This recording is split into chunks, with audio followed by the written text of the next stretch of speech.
Greetings from Colombo on a rainy evening. After some time, we have had some rain, and we thank God for that.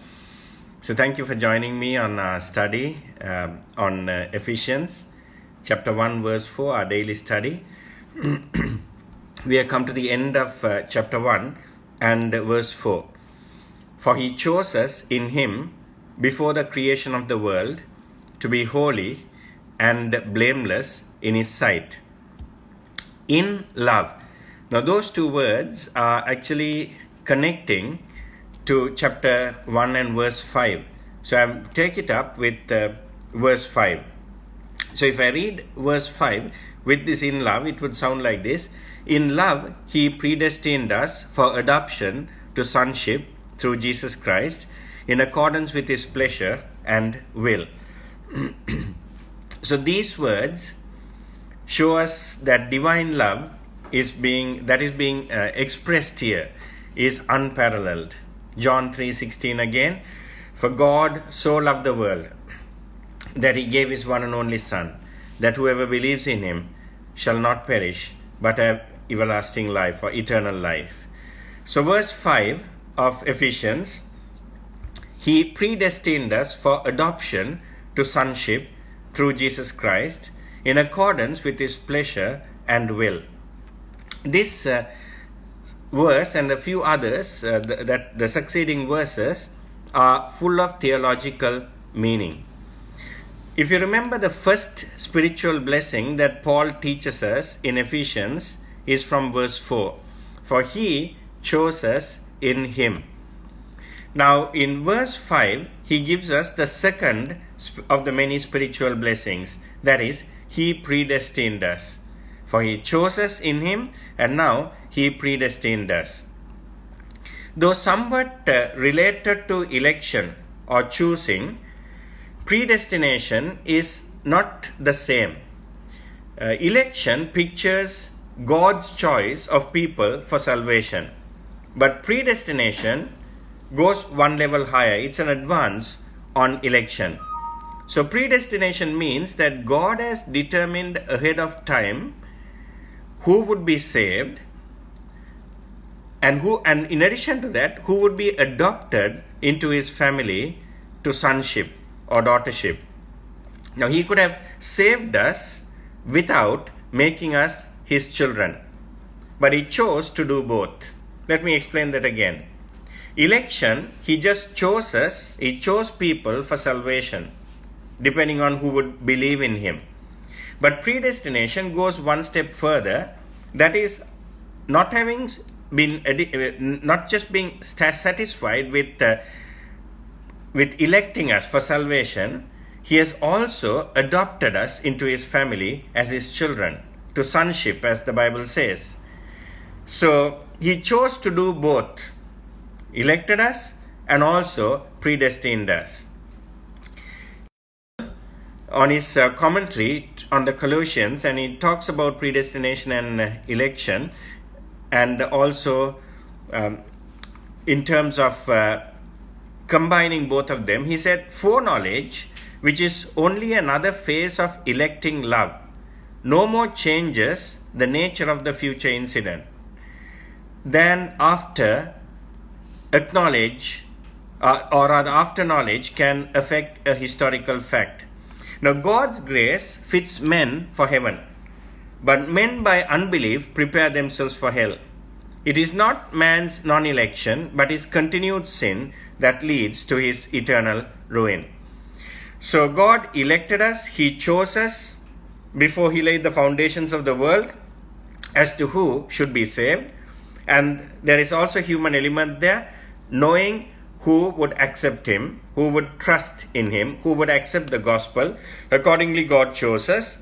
And secondly, he also predestined us for adoption to sonship. Now, it is interesting that the concept of adoption, the Greek word used there means a placing as son. Now, this is a legal term which applies to an adopted male heir in the Roman culture. Now, adoption was not a Jewish custom, but it was a Roman or Latin, part of the Latin culture. The Latin word for adoption is adoptio. From that you add an N and it becomes adoption in English.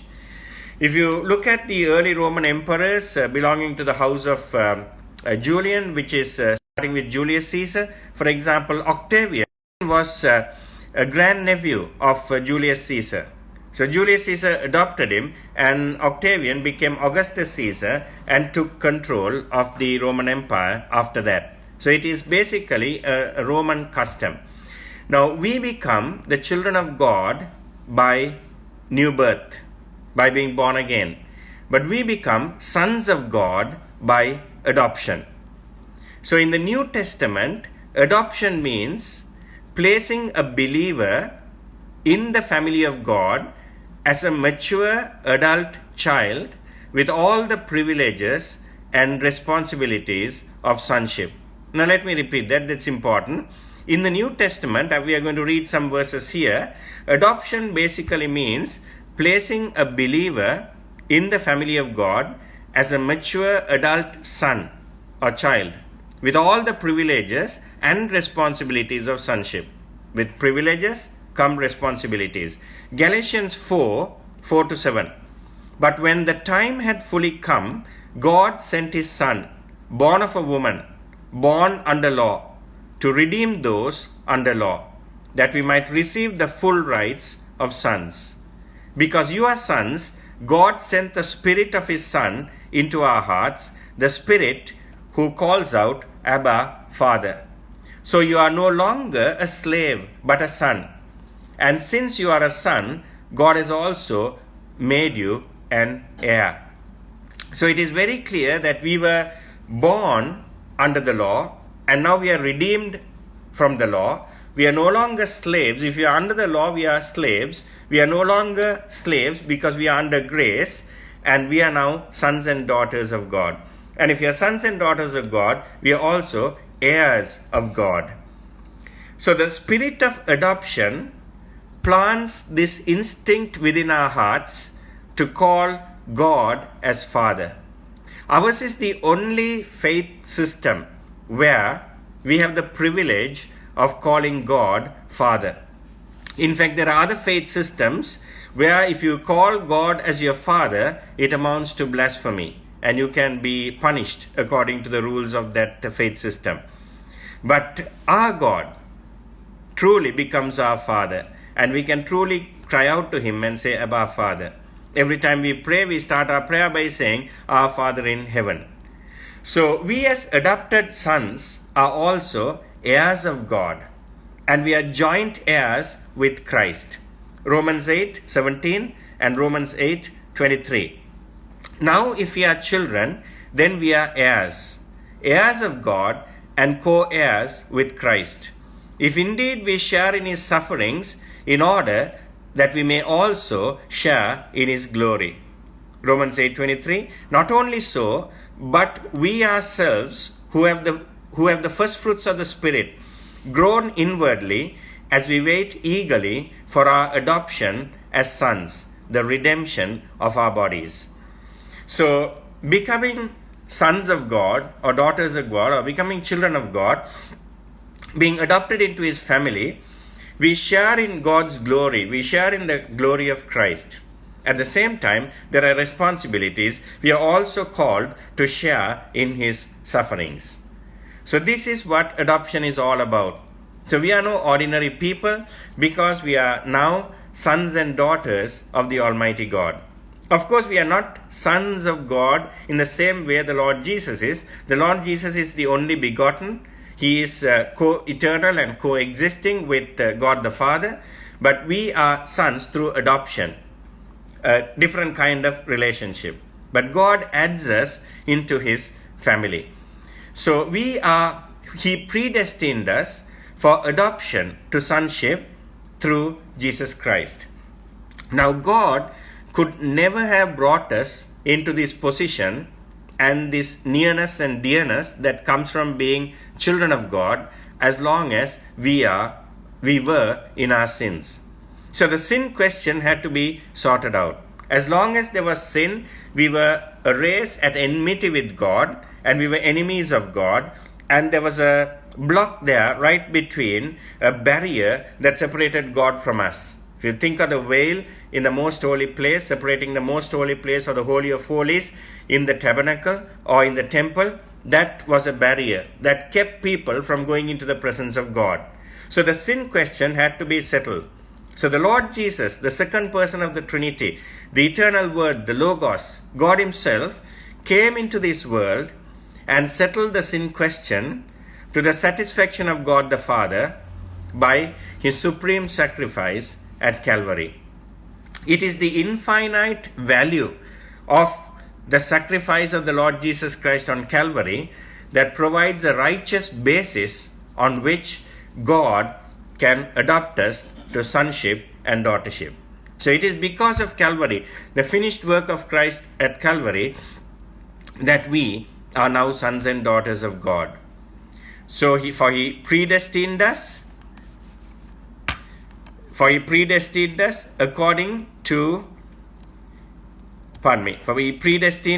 for adoption to sonship through Jesus Christ.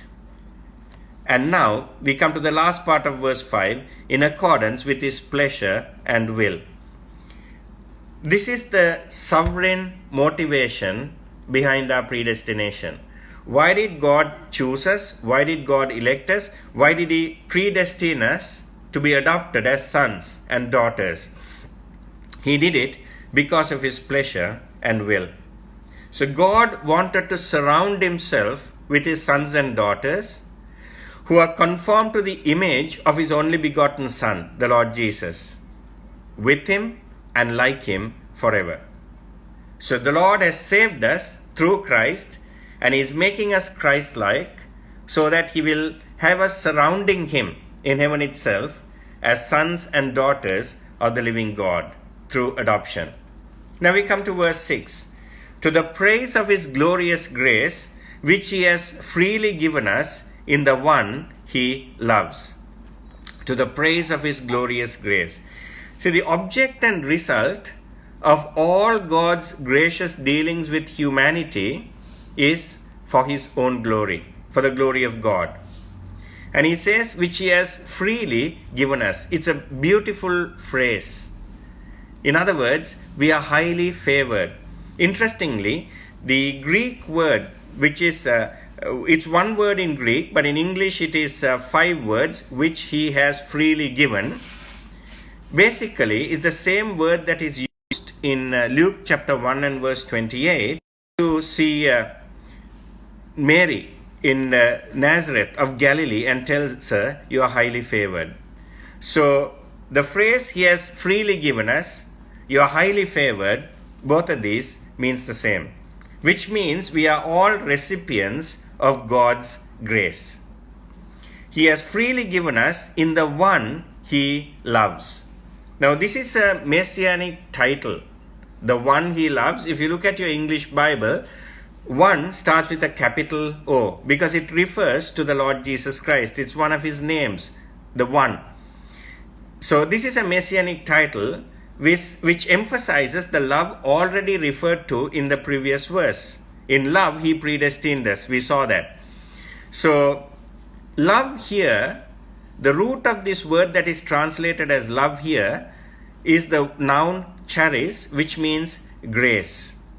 So the thought here is that God has extended His favor or grace to us in Christ. Means Christ is the channel of God's grace. So all of God's grace comes down to humanity through Christ. So outside of Christ, there is no grace from God. That's one of the reasons why the Lord Jesus said, I am the way, the truth, and the life. No one comes to the Father except through me. Because we need the Father's grace, and the Father's grace comes to us through the Lord Jesus Christ. I want to read one verse from a beautiful psalm or a hymn written by a gentleman called Samuel Davis, and I quote, Great God of wonders, all Thy ways, display Thine attributes divine. But the bright glories of Thy grace, above Thine other wonders shine. Who is a pardoning God like Thee, or who has grace so rich and free? And also from another famous hymn, one verse, Praise Him for His grace and favor, to our fathers in distress. Praise him still the same as ever, slow to chide and swift to bless. Verse 7. In him we have redemption through his blood, the forgiveness of sins in accordance with the riches of God's grace. Again, this is very, very rich theologically, so let's spend some time on that. In him we have redemption. Now, this describes that aspect of the work of Christ by which we are saved or redeemed from the bondage and guilt of sin and introduced to a life of liberty. So God is setting us free from bondage. He's setting us free from the guilt of sin, and he is giving us liberty, freedom from sin. In him we have redemption. In him basically means that the Lord Jesus is the Redeemer. Nowhere else is redemption found. It is not found in saints or other gods or anyone else. It is only found in the Lord Jesus. In him we have redemption. Now we go on to the word redemption. Redemption, basically the Greek word basically means it's formed from a word for ransom. So this word was originally used for buying back a slave or captive and making him free by payment of a ransom. And the Ephesians would have been very much aware of this whole process. They were part of the early Roman Empire, and Ephesus was also a place where there was a lot of slave trading, and slaves could be bought and sold. So once again, the word redemption basically means buying back a slave or a captive from as a spoil of war, making that person free by payment of a ransom. And this word occurs more frequently in the book of Ephesians than in any other book in the New Testament. And Ephesians were familiar with this Greco-Roman practice of redemption. Slaves were freed by the payment of a ransom. Similarly, the ransom necessary to free sinners from the bondage of sin and the resulting curse imposed by the law was paid by the Lord Jesus Christ on the cross by his death. Here it is referred to as his blood. His blood symbolizes his terrible suffering and his death. He shed his blood to redeem us. Galatians 3:13, Christ redeemed us from the curse of the law by becoming a curse for us. For it is written, cursed is everyone who's hung on a tree. So the Lord Jesus paid the penalty. He paid the ransom to set us free from the bondage of sin. See, we are redeemed from the captivity of the devil and from the bondage of sin. This is best typified by the deliverance of Israel from Egypt in the book of Exodus. I'm going to explain a little bit of the typology that we see in the book of Exodus. We know what happened. Pharaoh, the king of Egypt, or the emperor of the Egyptian empire at that time, kept the children of God under slavery, and they were all asked to do hard labor. And the Passover lamb was sacrificed. The blood of the Passover lamb was applied on the doorpost, and when the angel of the Lord came on that particular night of the Passover, where there was blood on the doorpost, the angel of the Lord did not go into that particular house. He set them free. But where there was no blood, the angel of death went in, and the firstborn died in that house. Then, after they were delivered from Egypt, they crossed the Red Sea. The Red Sea parted, they walked through the Red Sea, and they entered into Canaan. So I want to show you the typology there. Pharaoh symbolizes the devil. The Pharaoh was a very hard taskmaster, and he was evil, and he didn't want to let the people of God go. He harassed them, he treated them very badly, and that's the devil for you. Egypt in the Bible symbolizes the world. Egypt is a place where there were multiple false gods, and Egypt was rich, and Egypt was evil. And that's what the world is like today. Then slavery typifies sin, because slavery keeps you under bondage. Slavery is not something that you can enjoy in the long run. It really presses you down, it weighs you down, it depresses you, it stresses you out. And that's sin for us. Then, the Passover lamb typifies the Lord Jesus Christ. The Passover lamb died on that Passover evening at twilight and gave its life by the shedding of its blood. The Lord Jesus Christ died just before twilight on the day of Passover, which we now call Good Friday, and he shed his blood and gave his life for us. But killing the Passover lamb was not enough. Each Israelite household had to take the blood of the Passover lamb and had to apply it on the doorpost. Because even if you had killed the animal, if you did not put the blood of the lamb on the doorpost, the angel of the Lord, the angel of death, would have come in and killed the firstborn. So you had to do that act of putting it on the doorpost. So that typifies exercising personal faith in Christ. The death of Christ is enough to cover all the sins, starting from the sin of Adam and Eve in the Garden of Eden, right down to the last sin to be committed in this world. The death of Christ covers all those sins. But it must be appropriated. It must be willingly taken for oneself. It must be accepted. So, putting the blood on the doorpost is basically exercising personal faith in Christ. We must personally receive Christ as our personal sin bearer or savior. Then after that, the Bible also commands us, believe and be baptized. After that, the children of Israel cross through the Red Sea, through the waters part, and they go through it, which is explained to us in the New Testament, is symbolic of our baptism. Believe and be baptized. Believing is an inward thing, baptism is an outward act. Then, after spending almost 40 years in the wilderness, they crossed into the promised land. And there, under Joshua, they defeated the tribes that were living there, and they entered into Canaan and took hold of that land flowing with milk and honey that was promised to their forefathers. And that symbolizes a victorious Christian life.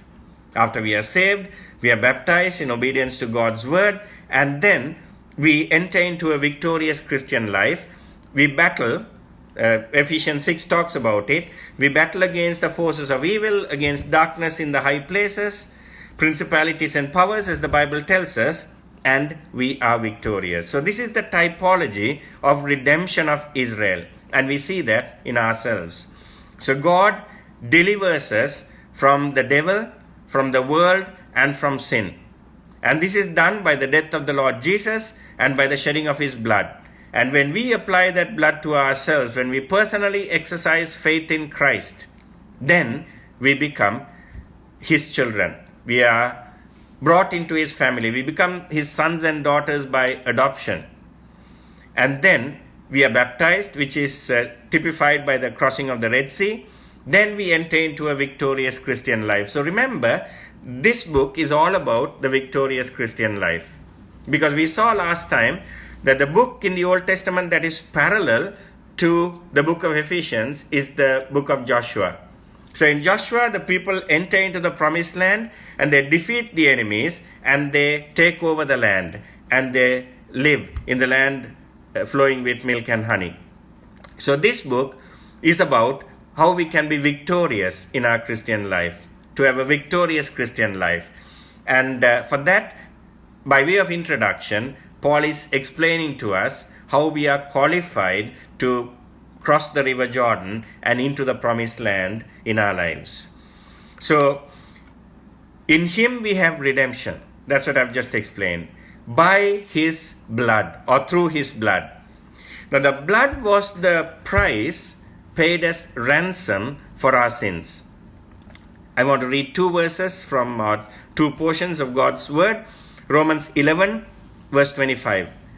I do not want you to be ignorant of this mystery, brothers and sisters, so that you may not be conceited. Israel has experienced a hardening in part until the full number of the Gentiles has come in. 1 Peter chapter 1, 18 and 19. For you know that it was not with perishable things, such as silver or gold, that you were redeemed from the empty way of life handed down to you from your forefathers, but with the precious blood of Christ, a lamb without spot or blemish or defect.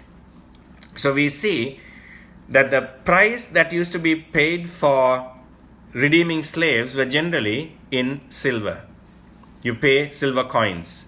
But our redemption is not by silver or gold, but by the precious blood of Christ, a lamb without blemish or defect. So our redemption is assured, our redemption is eternal, and the believer has eternal security because it was not done through silver or gold which perish.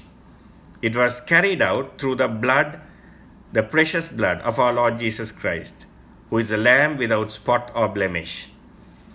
And he has given us, through his blood, he has given us forgiveness. Interestingly, the Greek word aphesis, which is translated as forgiveness here, was an Egyptian term, not a Hebrew term or a Greek term. It was an Egyptian term for the releasing of water by opening the sluice gates. You know, when you open the sluice gates, water gushes out.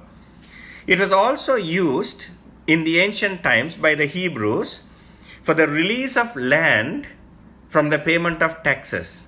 You don't have to pay taxes. Sometimes you do something good to the king or someone in authority. As reward, they will say you have been a great warrior and you save your nation. They'll say, okay, you don't have to pay taxes on your land. In the Septuagint, which is the Greek translation of the Old Testament, interestingly, the Greek translation of the Old Testament was originally done in Egypt. This same word is used. Why? Because it's an Egyptian word, aphesis. It means release or rest for the land in the year of the Jubilee and for the sabbatical year. Exodus 23 and verse 11.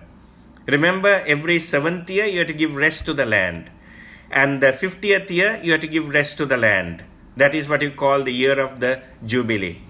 So the same word is used. So forgiveness primarily means release in this context. So it can also be translated as deliverance or liberty.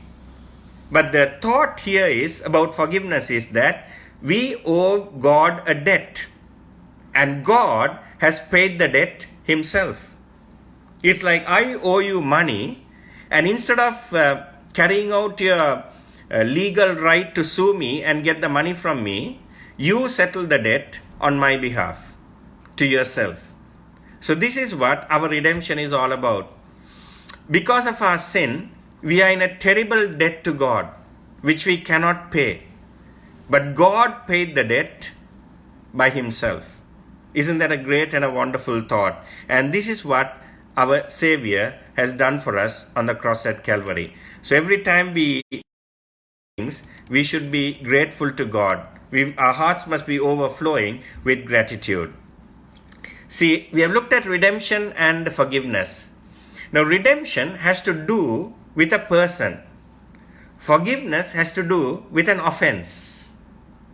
Redemption has to do with setting a captive free or a prisoner free.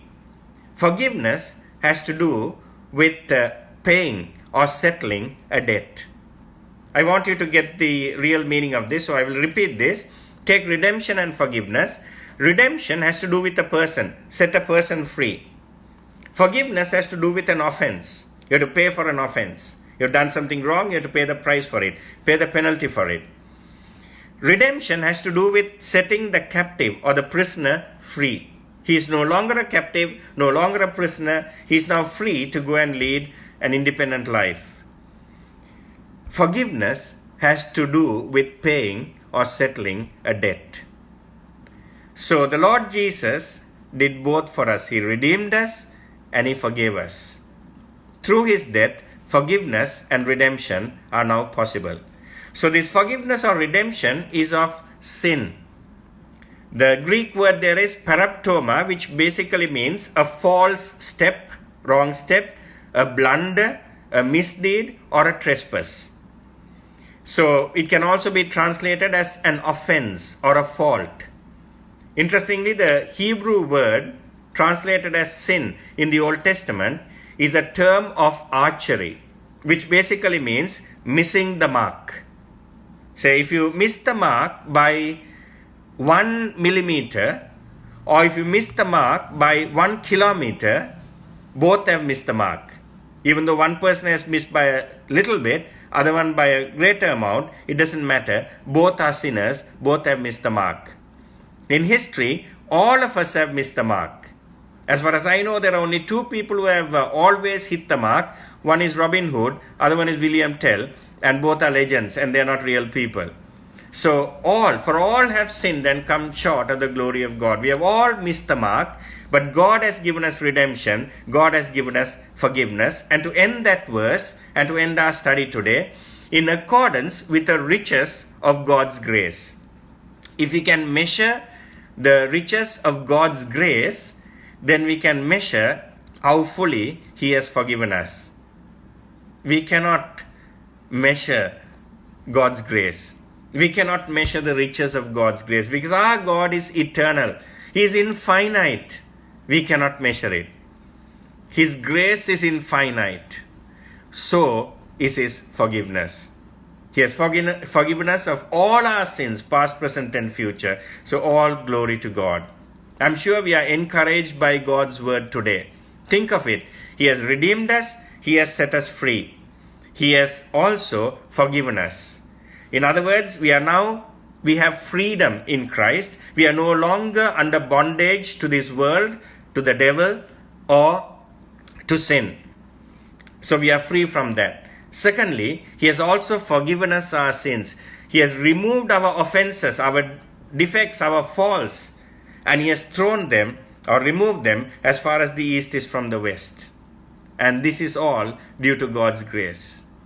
And if a person cannot be grateful to God for this, I don't know what we can be grateful to God for. And this is the number one reason why we should be grateful to God for. So let the Lord bless us with these words. Remember, you are His son, you are His daughter. You have been adopted into His family. You are now an heir of God and a joint or a co-heir with Christ. Think of the privileges. But also remember, with these privileges come responsibilities. As we go along with this study, let us learn more. So thank you for joining me today. This is a daily study. We do it every night at 9 o'clock, 9 p.m. Colombo time. And if you are from another part of the world, 5.5 hours ahead of GMT. So please join me as we continue with this wonderful journey of drawing closer to God by the study of His Word. So I'm going to finish now and I'm going to pray.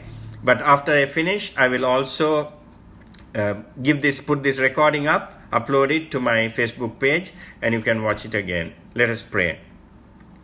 Once again, our Redeemer God, we thank You and praise You for the redemption and forgiveness we have through the blood of Jesus Christ.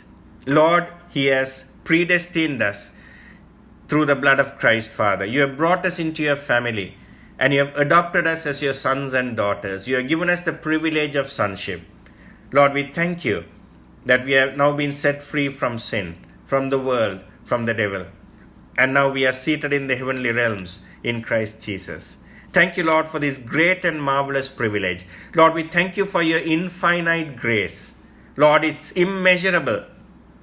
So is Your forgiveness and Your redemption. Thank You, Father. Once again, Lord, we continue to pray for success over this coronavirus. We know You are in control. Lord, we know that You will act in accordance with Your perfect will and in accordance with Your perfect timing. We rest on this promise. In Jesus' name, Amen. Good night and God bless you.